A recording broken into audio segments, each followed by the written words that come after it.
Alma chapter 40. Christ bringeth to pass the resurrection of all men. The righteous dead go to paradise, and the wicked to outer darkness, to await the day of their resurrection. All things shall be restored to their proper and perfect frame in the resurrection. And now, my son, here is somewhat more I have to say unto thee. For I perceive that thy mind is worried concerning the resurrection of the dead. Behold, I say unto you, that there is no resurrection. Or I would say, in other words, that this mortal does not put on immortality, this corruption does not put on incorruption, until after the coming of Christ. Behold, he bringeth to pass the resurrection of the dead. But behold, my son, the resurrection is not yet. Now I unfold unto you a mystery. Nevertheless, there are many mysteries which are kept, that no one knoweth them save God himself. But I show unto you one thing, which I have inquired diligently of God, that I might know, that is, concerning the resurrection. Behold, there is a time appointed, that all shall come forth from the dead. Now, when this time cometh, no one knoweth, but God knoweth the time which is appointed. Now, whether there shall be one time, or a second time, or a third time, that men shall come forth from the dead, it mattereth not. For God knoweth all these things, and it sufficeth me to know that this is the case, that there is a time appointed that all shall rise from the dead. Now there must needs be a space betwixt the time of death and the time of the resurrection. And now I would inquire what becometh of the souls of men from this time of death to the time appointed for the resurrection. Now whether there is more than one time appointed for men to rise, it mattereth not. For all do not die at once, and this mattereth not. All is as one day with God, and time only is measured unto men. Therefore there is a time appointed unto men, that they shall rise from the dead, and there is a space between the time of death and the resurrection. And now concerning the space of time, what becometh of the souls of men is the thing which I have inquired diligently of the Lord to know, and this is the thing of which I do know. And when the time cometh, when all shall rise, then shall they know that God knoweth all the times which are appointed unto man. Now concerning the state of the soul between death and the resurrection, behold, it has been made known unto me by an angel, that the spirits of all men, as soon as they are departed from this mortal body, yea, the spirits of all men, whether they be good or evil, are taken home to that God who gave them life. And then shall it come to pass that the spirits of those who are righteous are received into a state of happiness, which is called paradise, a state of rest, a state of peace, where they shall rest from all their troubles and from all care and sorrow.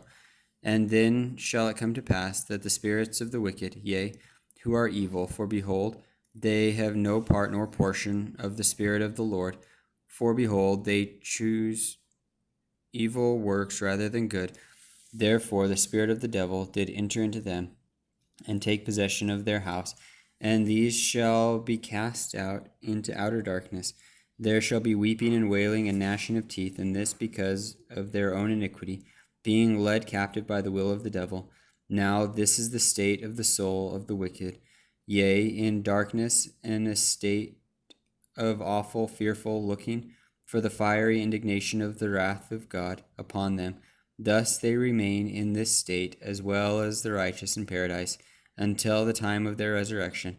Now there are some that have understood that this state of happiness and this state of misery of the soul before the resurrection was a first resurrection. Yea, I admit, it may be termed a resurrection, the rising of the spirit or the soul, and their consignation to happiness or misery, according to the words which have been spoken.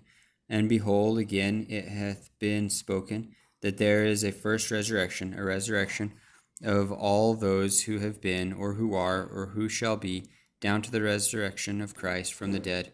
Now we do not suppose that this first resurrection, which is spoken of in this manner, can be the resurrection of the souls, and their consignation to happiness or misery.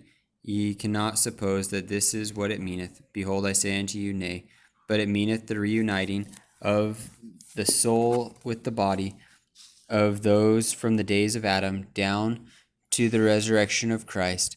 Now, whether the souls and the bodies are of those of whom has been spoken, shall all be reunited at once, the wicked as well as the righteous, I do not say. Let it suffice that I say that they all come forth.